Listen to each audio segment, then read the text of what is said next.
görөрmanдар азыр Республика Атамекен Бирбол жана Замандаш партиясынын тарапташтары келип, аякта болуп жаткан митингге кошулушту.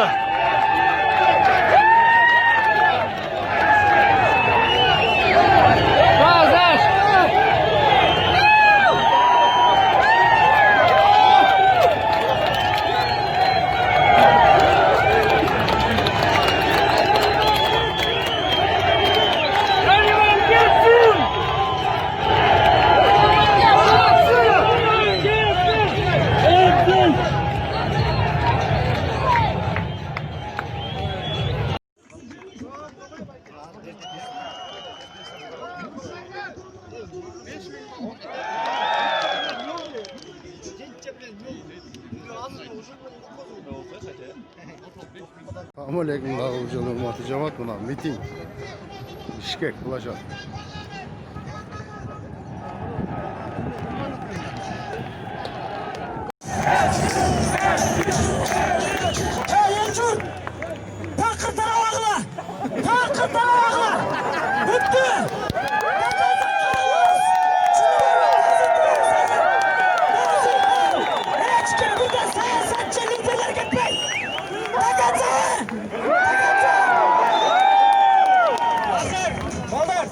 Yalan partiyalar degende de tarnat, bu yerde baytemiz.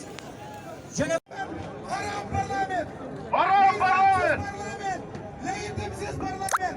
Hurmatli tutanlar, birlik, emnikin, musulmon joylarga bugun boshqa program. Tutanlar, buna men alayın ayağımda. Andijanskiy podpolitiga esa, Anadolu reis.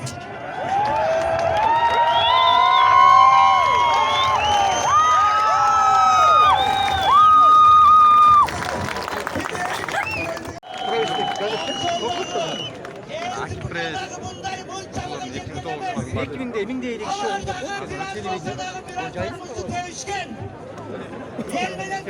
Biraz olsa da hesapleşken ayağına şey olmasa da. Bugün anday bolgon çok.